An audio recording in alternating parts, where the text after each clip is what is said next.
Har'i guyyaa ayyaana yaadannoo Amaanu'eelidha. Tokkos guyyaa ayyaana yaadannoo qulqulluu Abrahaamidha. Tokkos guyyaa ayyaana yaadannoo qulqulluu Yisaaqidha. Tokkos guyyaa ayyaana yaadannoo qulqulluu Yaaqoobidha. Maqaa Abbaa, maqaa Ilmaa, maqaa qulqulluu, waaqa tokkoo. Ameen. Gaafa guyyaa 28. Har'i guyyaa ayyaana yaadannoo Amaanu'eelidha. Tokkos guyyaa ayyaana yaadannoo qulqulluu Abrahaamidha. Tokkos guyyaa ayyaana yaadannoo qulqulluu Yisaaqidha. Tokkos guyyaa ayyaana yaadannoo qulqulluu Yaaqoobidha. Eebbi isaanii fi keenya irra kan bulatu. Ameen. Kabajamtoota daawwattoota keenya, akkuma yeroo darbee har'as seenaa qulqulluu Amaanu'eel yookiin seenaa waaqa keenyaa gabaabinaan as keessatti isiniif dhiyeessu waan nuuf mijanneef dhiifamaas guddaa isin gaafanna. Nuuf kolchaas ni jenna. Har'a kan qulqulluu Abrahaam, Yisaaqii fi Yaaqoob isinii dhiyeessina. Waaqayyo hanga xumuraatti nu waliin haa ta'u. Ameen. Har'i guyyaa ayyaana yaadannoo qulqulluu Abrahaamidha. Maqaan isaa inni jalqabaa Abrahaam ture. Booda garuu Waaqayyo maqaa isaa gara Abrahaamitti jijjiireera. Uumama 17:1-5. Hiikni isaas abbaa saba baay'ee jechuudha. Abrahaam abbaan isaa Taaraa jedhama. Warri isaa waaqa harkeetti bulu ture. Booda garuu guyyaa tokko waaqa harkichaan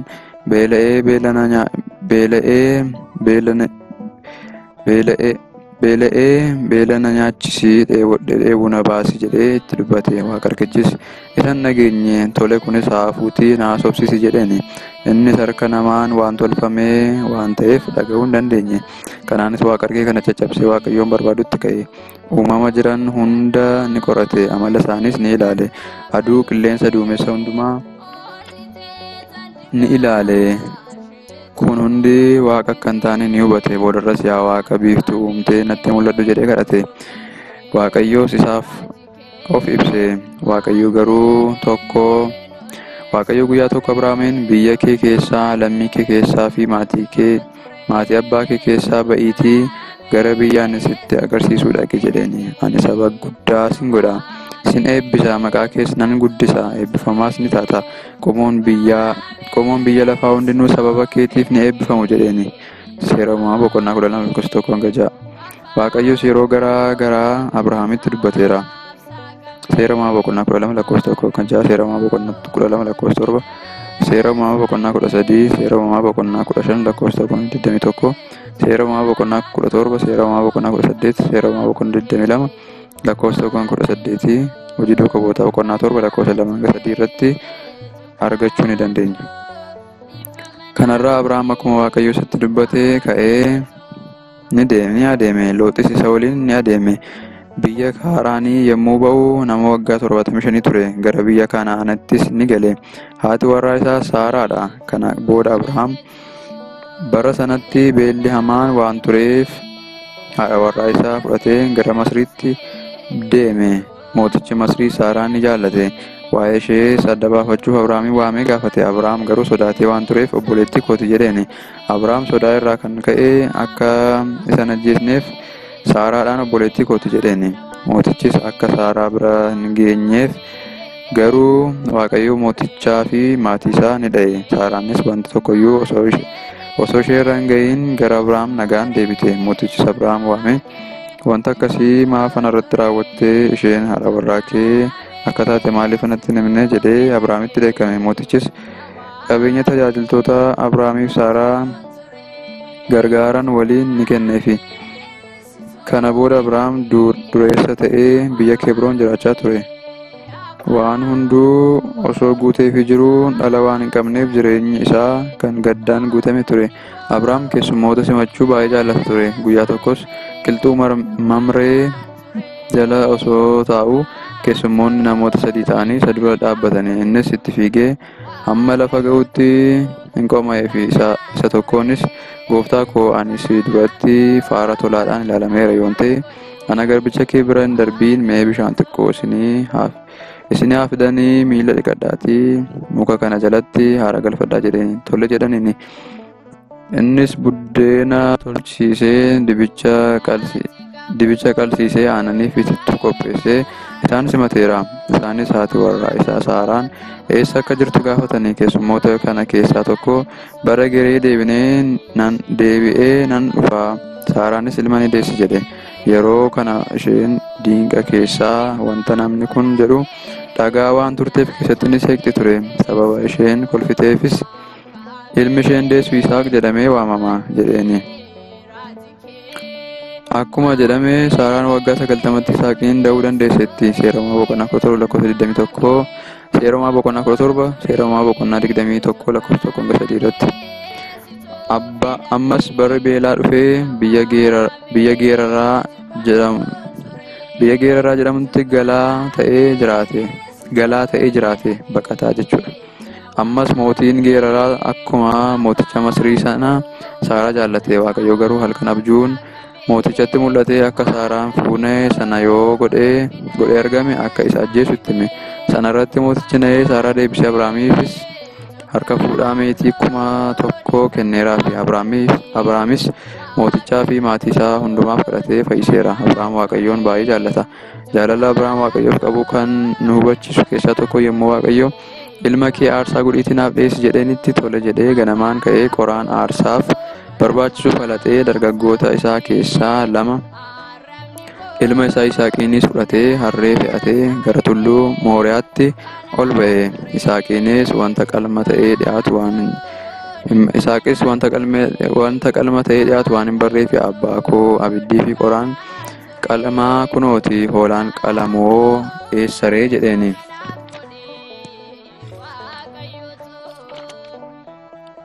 Abrahaam deebisee Waaqayyo qalma gubamuu fi hoolaa ni qopheesse jedhee walumaan gara tulluu Mooriyaatti ol bahanii. Abrahaamis qoraan qopheessee haaduu fudhatee yommuu ilma isaa qaluuf ka'u ergamaan Waaqayyo Abrahaam ilma kee irratti homaa raawwatiin ani akka ati ilma kee tokkichaaf hin mararfanne argeera jedheeni. Abrahaamis of dudduuba yommuu ilaalu korbeessa harangamaan qabame tokko argee isa qalanii aarsaa dhiyeessanii. Abrahaamis maqaa sana Yaahwee Yiree jedhee moggaase. Uumama boqonnaa 22 lakkoofsa 14. Hiikaan isaas Waaqayyoo ni argaa jechuudha. Namoonni kanaaf ammayyuu inni tulluu Waaqayyoo irratti namaaf waan argamsiisudha jedhanii. Haati warraa Abrahaam Saaraan waggaa 127tti boqotte. Abrahaam Yisaaqiin ala ijoollee 7 dhalfateera. Kan duraas Ismaa'eel jedhama. Aggaar gargaartuu Saaraa kan lammiin Masrii taate irraa dhalate. Uumama boqonnaa 16 lakkoofsa 15. Ergaati manaa isaa Saaraan boqottee booda immoo dubartii Keexuuraa jedhamtu fuudhee ijoollee 6 irraa dhalcheera. Uumama boqonnaa 25 lakkoofsa 1-2. Sanyiin isaa akka biyyattii dhuunfatu raagni dubbatameefii ture. Abdiin isaaf kenname kun immoo biyya lafaa kana qofaatti osoo hin taane samii irratti illee akka isaaf ta'u ni hubate. Ibroota boqonnaa 11 lakkoofsa 8-16. Waggaa 175 erga biyya lafaa kanarra jiraatee boqote. Ijoolleen isaa Yisaaqiif Ismaa'eel holqa Makfelaa jedhamutti isa awwaalaniiru. Uumama boqonnaa 25 lakkoofsa 9-10. Maqaan isaas kakuu haaraa keessatti yeroo adda addaa ka'ee ni argama. Isaan keessaa akka fakkeenyaatti Waaqayyoof akka nama ajajamuutti Wangeela Yohaannis boqonnaa 8 lakkoofsa 39-40. Ibroota boqonnaa 11 lakkoofsa 17-19. Amantaan isaa akka tolummaatti akka lakkaa'ameefitti Roomee boqonnaa 4 lakkoofsa 3, Galaatiyaa boqonnaa 3 lakkoofsa 6-7. Namoonni addunyaa kana irra jiran hundi amantiidhaan ilmaan Abrahaam jedhamanii akka waamanitti Roomee boqonnaa 4 lakkoofsa 11, Roomee boqonnaa 9 lakkoofsa 7, Roomee 7-8, Roomee boqonnaa 11, Galaatiyaa boqonnaa 3 lakkoofsa 7-9, Galaatiyaa boqonnaa 29. Kitaabni qulqulluun bal'inaan ibseera. Galanni Waaqayyoof haa ta'u. Waaqayyo kadhannaa qulqullisa kanaan nutti araaramu. Sugni isaas nu waliin haa ta'u hanga bara baraatti. Ameen. Tokko sarri guyyaa ayyaana yaadannoo qulqulluu Yisaaq ilma Abrahaamidha.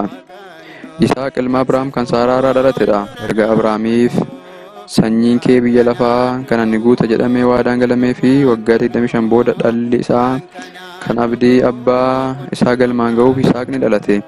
Abrahaamis ilma isaa hedduu jaallata ture. Yisaaqis abbaa isaaf hanga akka aarsaatti dhiyaatutti ni ajajamaaf ture. Inni nama amantii ta'ee guddate. Uumama boqonnaa 22 lakkoofsa 26, Roomee boqonnaa 9 lakkoofsa 6-9, Galaatiyaa boqonnaa 3 lakkoofsa 16, Galaatiyaa boqonnaa 4 lakkoofsa 21-31, Ibroota boqonnaa 11 lakkoofsa 9 hanga lakkoofsa 9, Ibroota boqonnaa 20. Abbaan isaa Abrahaam gosa isaa irraa qofa akka fuusisu gargaaraa isaa akeekkachiisee waadaa galchiiseera. Innis tole jedhee meeshaalee gaggaarii gaalota 10tti fe'ee gara Mesopootaamiyaa deeme. Innis karaa dheeraa deemee bishaan cinaa yoo taa'u Ribqaan dhufte. Bishaan na obaasii gaala koos naaf obaasi jedheeni. Tole jettee obaaste. Ati kan eenyuuti jedheeni. Kan ilma Naakoor ilma Baatu'eel jetteeni. Gara mana keessanii iddoon bultii gaalleen kiyyaaf jira jedheeni. Eeyyee maaltu dhabame jette. Innis qubatti qubeelaa gurratti lootii godhee gara mana warra isheetti erge. Obboleessi ishee Laabaan faaya kaawwatte kana yommuu argu ishee gaafate waan ta'e hundaa fi waa'ee namichaatti himte. Innis dhufee fuudhee gara manaatti isa fide. Isaanis nyaata nyaadhu boqadhu jedhaniini. Namichis wantan dhufee osoo hin dubbatiin hin nyaadhu jedheni. Isaanis tolee dubbadhu jedhaniini. Abbaan Yisaaq Abrahaam dulloomeera. Warra Sooriyaa keessaa malee warra Kana'aan keessaa ilma koo Yisaaqiin haadha manaa hin fuusisin jedhee na kakachiiseera. Mucaan dulluma keessa argate qaba jedheeni. Warri Ribqaas tole jedhaniifi. Innis Ribqaa fuudhee gara Yisaaq jirutti fideefi. Yisaaqis yeroo fagootti ishee arguu ni gammade. Karaattis ba'ee ishee simate. Hedduus ishee jaallate. Yeroo sanatti Yisaaq nama waggaa 40 ture. Uumama boqonnaa 24. Erga fuudhanii yeroo dheeraadhaaf ijoollee hin arganne ture. Booda garuu erga Yisaaq waaqa kadhatee lakkuu ulfoofte. Esaawuu fi Yaaqoob ni dhalatanii. Uumama boqonnaa 25 lakkoofsa 21. Kan duraa gadameessaa ba'e Esaawu ture. Yaaqoobis quxisuu jedhame. Uumama boqonnaa 25 lakkoofsa 26. Yaaqoob koomee Esaawu qabatee dhalate. Ribqaan Yaaqoobiin baay'ee jaallatti ture. Yisaaq dulloomee hanga ijji isaa arguu dadhabutti geessee ture. Hanga isaa dadhabdutti geessee ture. Esaawu adamoo adamsa. Yaaqoob ammoo haadha isaa waliin oola. Guyyaa tokko Yisaaq Esaawun waamee, mee adamoo deemii akkan jaalladhutti naa qopheessi na nyaachisiisi eebbisaa. Harri guyyaan eebbaa itti isinii kennuudha jedhanii. Yeroo kana Ribqaan dhageessee waan turteef Yaaqoobitti himte. Esaawu qaamni isaa rifeensaan kan uwwifamedha. Abbaan isaa rifeensa isaa kana qaqqabuudhaan Esaawun Yaaqoob irraa adda baasa. Haati isaa fi Yaaqoob osoo Esaawu hin dhufiin nyaata Yisaaq barbaadu qopheessuun eebba Esaawuuf qophaa'e akka Yaaqoobiif ta'u gogaa re'ee irratti uwwisuun nyaata sana qabatee gara Yisaaqitti dhiyaate akka eebba argatu taasistee jirti. Yaaqoob erga eebba abbaa isaa fudhatee booda Esaawun jalaa baqateera. Booda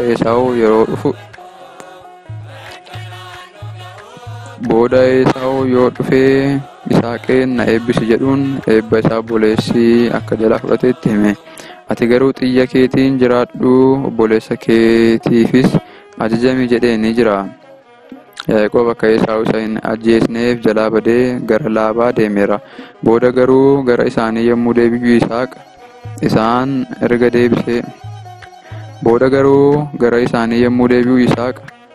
erga deebisee araarsee booda waggaa 180tti boqoteera. Uumama boqonnaa 35 lakkoofsa 28-29. Galanni Waaqayyoof haa ta'u. Waaqayyo kadhannaa qulqullicha kanaan nutti araaramu. Sogni isaas nu waliin haa ta'u hanga bara baraatti. Ameen. Tokko saada guyyaa ayyaana yaadannoo qulqulluu Yaaqoob ilma Yisaaqidha. Yaaqoob jechuun koomee qabate jechuu yoo ta'u, abbaan isaa Yisaaq, haati isaa immoo Ribqaadha. Obboleessa isaa irraa hangafummaa fudhateera. Uumama boqonnaa 25-29-34, Uumama boqonnaa 27-1-45. Guyyaa obboleessa isaatiin wal lolu baqatee fagaatee dhagaa takka boraafatee rafe. Haala kana abjuudhaan yaabbannoo yookiin kortuu hundeen isaa lafaa dhaabbatee fiixeen isaa immoo samii ga'u yeroo ergamoonni Waaqayyoo irra deddeebi'an ni arge. Waaqayyo immoo fiixee kortichaarra dhaabbatee ture. Waaqayyos Waaqni abbaa kee Isaaq kan Abrahaam ana Waaqayyoodha. Lafa ati irra ciiftee kanas siif sanyii keef nan kenna. Sanyiin kees akka cirracha lafaa ni ta'a jedhee waadaa galeefi.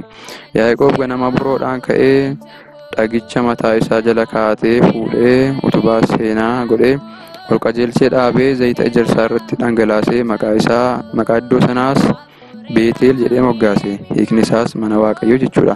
Duraan garuu gandi sun Loozaa jedhama ture. Uumama boqonnaa 28 lakkoofsa 11 lakkoofsa 11-22.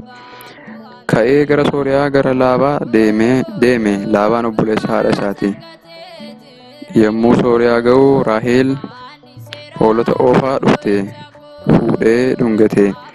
Yeroo kana Raaheel dhaqxee abbaa isheetti himte. Laabaanis Yaaqoobiin simate.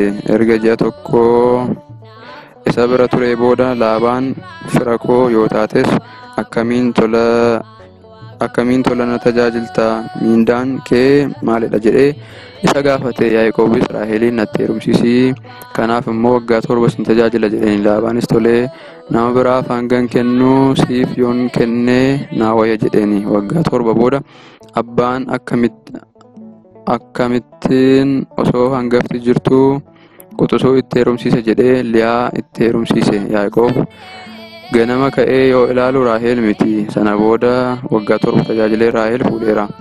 Yommuu kanas obboleessi isaa Esaawu isa simachuuf dhufeera. Walittis araaramaniiru. Yaaqoob wal'aansoo qabatee eebbifamee maqaan isaas Yaaqoob irraa gara Israa'elitti jijjiirameera. Uumama boqonnaa 35 lakkoofsa 10. Israa'el jechuun Waaqayyo waliin wal'aansoo kan qabu jechuudha. Uumama boqonnaa 32 lakkoofsa 28. Yaaqoob ijoollee 13 argate. Kitaabni 12 jedhus bara sanatti waan dubartiin hin lakkaawamneef akkas jedha. Yaaqoob dubartii Diinaa jedhamtu kan Liyaa irraa dhalche ni qaba. Kan lakkoofsa keessaa hafes isheedha. Nama 6 Liyaa irraa, isaanis Roobeel, Simoon, Lewii, Yihuudaa, Isaakor, Zaabiloon. Ijoollee 2 Raaheel irraa, isaanis Yoosef, Biniyaam, Baalaa. Gargaartuu Raaheel irraa immoo Daanii fi Niftaalem dhalche. Ijoollee 2 immoo gargaartuu Liyaa Zalafuu irraa argateera. Isaanis Gaadii fi Aseeridha. Dhuma irratti sababa Yoosefiin biyya Masrii dhaqee achitti boqote. Ilma isaan garuu yeroo guyyaan boqonnaa koo ga'u biyya kanatti nan awwaalin jedhee biyya isaatti akka isa awwaalu akeekkachiiseera. Ijoollee Yoosef, Minaasee fi Efreemiin erga eebbisee fi booda waggaa 140tti boqote. Yoosefis saragallaan yookiin gaariidhaan fuudhee bakka awwaala abboota isaa Kanaanitti awwaaleera. Uumama boqonnaa 48. Galanni Waaqayyoof haa ta'u. Waaqayyo kadhannaa qulqullicha kana nutti araaramu. Sugni isaas nu waliin haa ta'u hanga bara baraatti. Ameen. Galanni Waaqayyoof haadha isaa dubroo Maariyaamiif ulfaataa fannoo isaatiif hanga bara baraatti haa ta'u. Ameen.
Targate jirenyiko abba ko ali anwa ko firma targate jirenyiko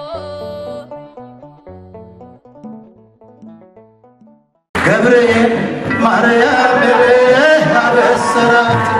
አበሰራት ወንድ ልጅ ትወልጃለሽ ያላት